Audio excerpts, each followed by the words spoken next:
it was only this, but he was killed just a couple days. They just can't have it both ways. Well, I think also keeping the guy on land and torturing him for 47 days, you'd have to have him tied up the entire time. Mm-hmm. There would be signs of that on his ankles and his wrists. Yeah. Or even if he was ligature. locked up somewhere, there would be, he wouldn't be eating properly. So, like, there would be physical signs of some kind of abuse. Right. And even if he was only held for a couple days and tortured before he was killed, and then was killed, like 3 days in, and then held on land for that long, then his body would have been in a much more advanced state of decomposition, one would think.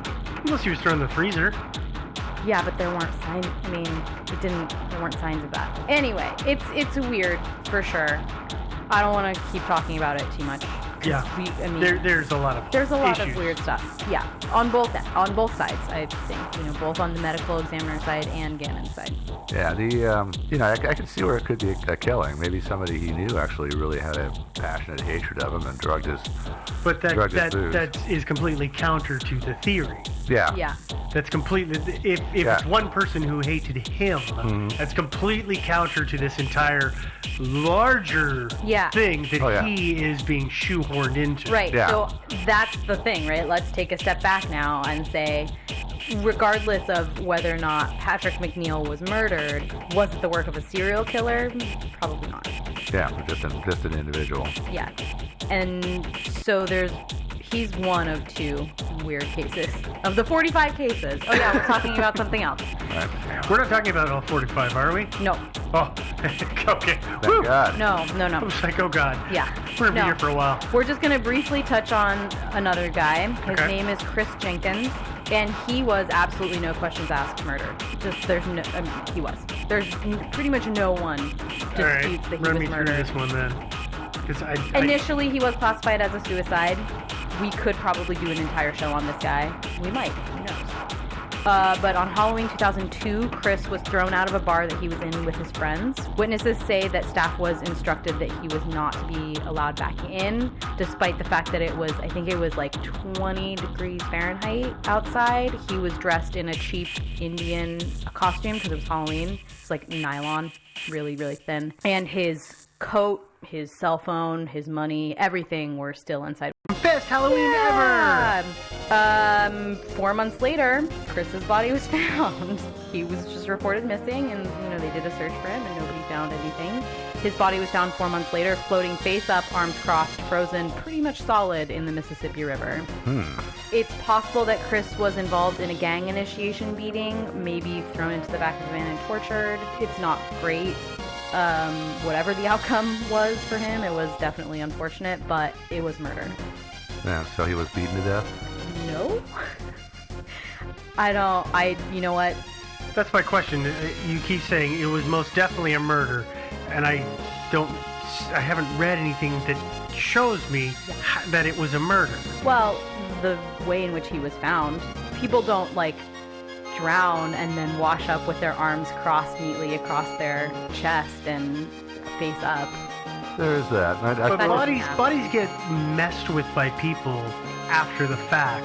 Sure. On a sadly pretty regular basis. People find him and go, I haven't, the guy who hasn't had his meds in 2 weeks and is wandering around and puts him to rest by putting his arms over his chest and shoving him back out into the water thinking that he's a Viking or something. Sure. These things happen. Yeah. No, he was murdered. The police are still looking into why. So there's obviously, since it's an open case, there's a lot of details, but he's also been lumped in to it's the smiley face guys. But he did drown, right? Again, you don't know? I don't. Like I said. That'd actually be a good way to kill somebody. This is really making me if it's like winter, and then it's winter, it's 20 degrees out, and a bunch of you grab a guy and throw him off the bridge into the water. Even if the guy can swim, he's going to die of exposure. Well, 100% he was not thrown off the bridge. Oh, he wasn't? No. Because the only bridge he could have been thrown off of had a really high retaining wall, and he would have had to have been lifted, I think it was like a 6 foot tall, they did a metric on this, a 6 foot tall man would have had to have lifted this guy all the way above his body height, and then thrown him 12 feet to throw him entirely clear, into the river to throw him entirely clear of all of the stuff that was below the river, to have him not have the bones broken in his body that he didn't have broken in his body. So that seemed pretty unlikely. Also, there was surveillance cameras on the bridge, and that didn't happen. Yeah, okay. Okay, those are the 2 guys who were murdered. Of the 45 that were murdered. And Those are the 2 most likely. The 2 most murdered of them. 2 most murdered. Yeah. I like that. So let's talk about theories real quick. Woohoo! We're doing typical Devin style. It's Bullet real. points. It's real or it's not real. Yeah. So let's start with it's real. Okay. I'll grant you that it does seem like a lot of white, college-aged, athletic men falling into bodies of water.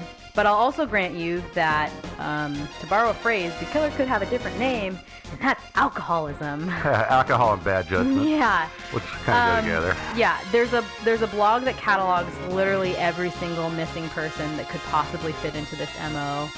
And it's pretty fascinating and has probably more than hundreds. To be honest, I didn't count, of entries. But the official line, like I said, on the smiley face, killer has claimed 45 victims between 1997 and now, which actually only So means... 18 years? Yeah. 17, 18 years? Yeah, which really only means that that's like 2.5 drunk dudes falling into a body of water a year. Mm-hmm. More than 2.5 drunk dudes fall into a body of water every year. Yeah. And don't come back out. Yeah, so there's that. It's not real, and I'll tell you why. Wait, that was. That's it. That's why it's real? That's why it's real. Okay. I'm so happy now. Yeah, and it's not, and I'll tell you lots of reasons why. Let's talk about let's all the hear it. reasons why. There's a real lack of MO here. None of the smiley faces that were found close to the bodies match. And in fact, the investigators admit that there's literally no commonality between any of them. There's no common stroke, there's no common style.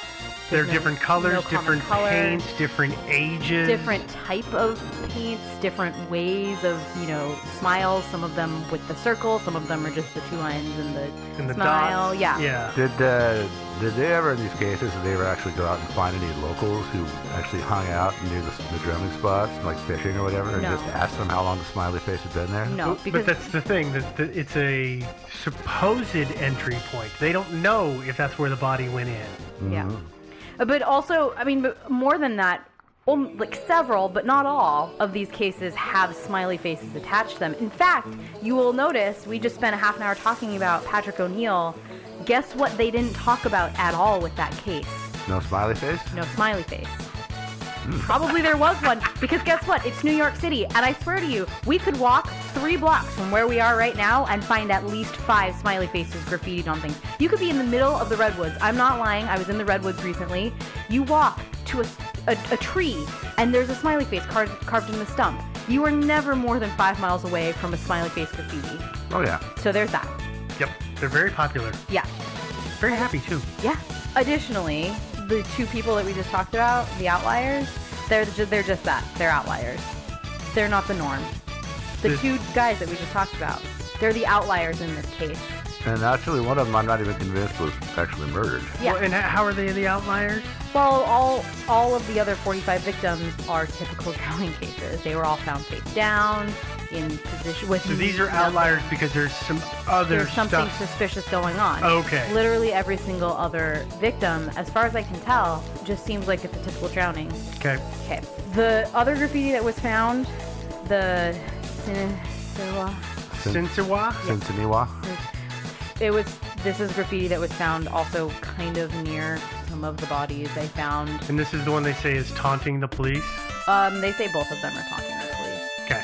But it's just graffiti. I mean, I lived in the Midwest. This graffiti was only found near the bodies in the Midwest. It's a pretty common term. There's lots of, nun orders and grocery stores and all that stuff that bear the same names. I don't know what to say about that. It's just graffiti. So, as we talked about before, there's no correlation. It's never like, and 5 paces from the body there was no. It's like within, I don't know, 5 miles. 10 mile Yeah, radius. I don't know. Yeah. Keep going, Devin. So, as previously stated, 96% of the victims showed no evidence of trauma or anything weird, any foul play questioned. And you know what's really more rare than drunk guys doing stupid things? Well, that's not rare at all, but... Well, but you know what's more rare than that is homicidal drownings. As it turns out, they only account for 0.2% of all of the killings in the United States. That's because it's not that easy to do that. It's really hard. It's a lot easier to stab somebody or shoot them. Yeah. In fact, in a city in Wisconsin where, a fair amount of these, because it's cold and whatever, of these drownings, the supposed murders happen, in a period of 4 years, the police have stopped more than 50 young, drunk, athletic males from approaching the river there. Do you know why? Why? Do you know why the men are approaching It seems the like river? it would be a fun place to pee. Exactly. Yeah. We're drunk, we have to pee, and as men, that means we have to pee on something. And it's fun to pee on the ice. Yeah. There you go. Yeah. Write Or your name in maybe- the snow. Yeah. We all did it. Well, you didn't, but Joe and I did. I did. It just was kind of illegible in your Yeah, it case. was just harder. Yeah. I was like, wait, Hard you to got a read. shiwi or something? No. We totally went off. Sorry. So, Sorry. to add to this, Gannon, he was really obsessed with the Patrick McNeil case. And reports are actually he was obsessed to kind of an unhealthy level. And he has been kind of the primary proponent of this theory. He's certainly gotten a lot of people on board. There's no question about that. But like we said before, there's not even a mention of a smiley face in conjunction with the McNeil case.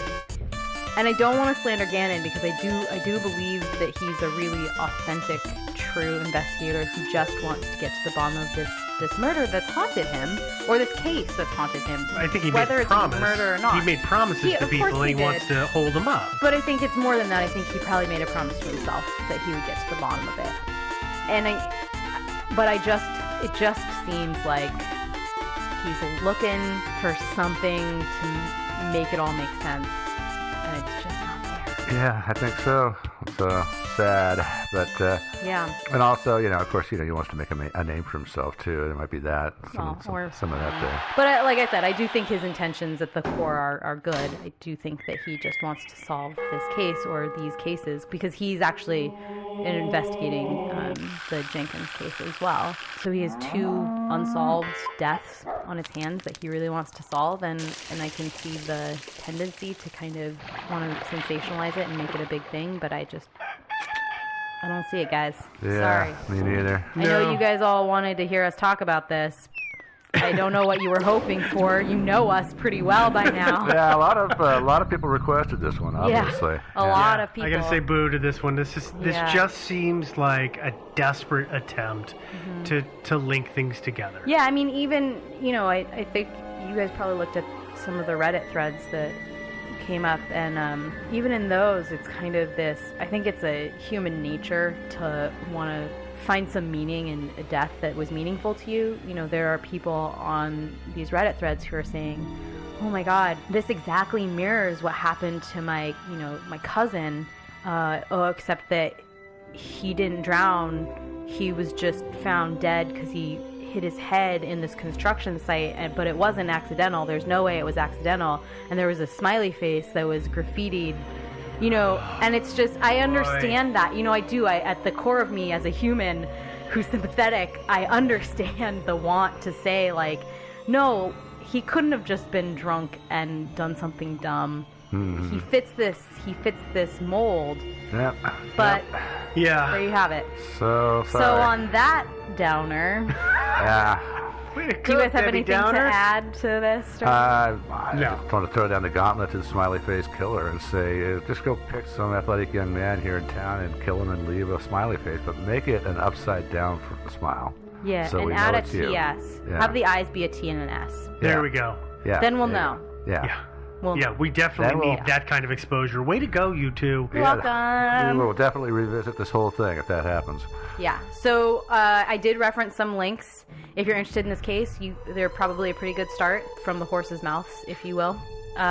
Those will be posted on our website along with a link to download, a link to donate, a link to buy shirts or do whatever you want. Oh yeah, we haven't talked about swag in forever. No, we haven't. That website is thinkingsidewayspodcast.com. You can also hang out with us on social media. We've got a Facebook. It's a group and a page. We are also on Twitter. We're Thinking Sideways on Twitter. We're trying to Twitterize. Yeah. I thought you were going to say twit. I don't know what we're trying to do something there. Yeah. We also have a subreddit. If you're a Reddit person, we're it's Thinking Sideways. I think it's Thinking Sideways Pod or something like that. I don't even know how to get into I don't know. Just search Thinking Sideways. You'll find us somehow, probably. If you're listening to us on iTunes, feel free to leave a comment and a rating. We like that. If you have more substantial feedback, don't leave it as a comment. Leave it as an email so we can talk to you about it. That email address is thinkingsidewayspodcast@gmail.com. And we're on Patreon, patreon.com/thinkingsideways, if you want to support the show financially. No obligation, obviously. No, of course not. All of that having been said, we'll talk to you guys in a couple days. And have a good one. Yeah, see Bye, you guys. really soon. Bye.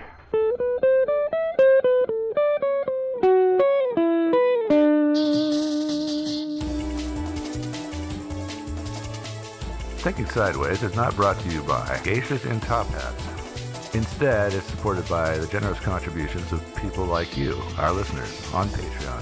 Visit patreon.com/thinkingsideways to learn more. Does not compute. You never know. Insufficient data to formulate a reply.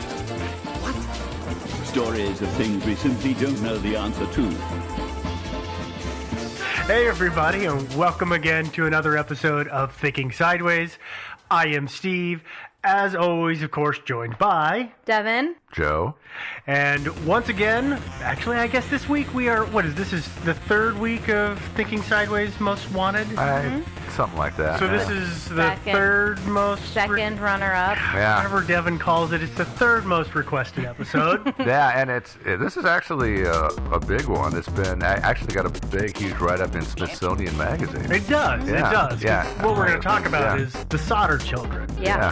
The mysterious missing Solder children. Yes, Yeah. and I gotta tell you, right from the outside, I never really thought there was a whole lot to this story. I think that's one of the reasons that I was never inclined to do it. That's why we were all, Yeah. But once you get into it, you find some details. But I think part of my problem with the story is it's got a lot of what we here in this room would call shoddy retellings or Oh, yeah. very edited retellings for sensation. Yeah. Well, and unfortunately, the one of the protagonists, the father in this case, was I think Sicilian, and so a lot of people automatically assumed a mafia connection. Yeah, there's a whole Yeah. bunch of stuff that went on, and Yeah. so it's kind of in my mind inflated the story, Yeah. and because of that. Okay, anybody who's listened to the show for a amount of time knows that when I get a story like this, I love to tell the fantastic version and then pull in reality after the fact. But I don't want to do that today. I kind of instead want to take the track of here's what happened. These are the bits that you're going to get told, and then we're going to bring in reality as we step through each piece of the story. Well, that's no fun. We're just going to leave out the stuff that is obviously not true. Well, yeah, and there are going to be things that are going to get left out in this telling because I cannot in any way, shape, or form validate it. Yeah. I can't say, well, that really happened because I don't know when that was introduced to the story. Yeah. Was it there in the beginning or not? So What about the UFOs? Are you leaving those out? I have to leave those out. You have to leave those out? But Oh. I do want to tell folks who are really, really interested in the story and have done a lot of reading on it, there are going to be parts that aren't in there, and that's because I've left them out because I can't prove that they actually happened. Yeah, we do that a lot, and we don't usually add this disclaimer, but I think based on some of the feedback that we've been getting, we're going to start Yep. letting people know when we're doing that because it's not a... It's not we a lack missed of it, research. You know, but we've seen it, and we just don't think it is really worthwhile to add it to the story. Well, when you Yeah. see it written exactly the same every time over the entire course of the internet, it makes me start to question if it wasn't just a continual copy-paste There's no There's a way to- lot of that going Especially on. when it happens to also be missing from like the more reputable sources, but it's in all of the like black background, white text blogs. Your face. That Yeah. starts to be a kind of an indicator, yeah. You know, I've Okay. started to wonder if some of these unsolved mystery pages are just bots when they're not even people. They just go out and grab the text from another page. It's possible. I think so. All right. Well, I think we've had enough of a Oh, yeah. disclaimer Yes, there. We sorry. should probably get into the story. yeah. Oh yeah, the story. Okay. Our story begins on Christmas Eve, 1945, in Fayetteville, West Virginia. We are at the home of George and Jeannie Sauter, who have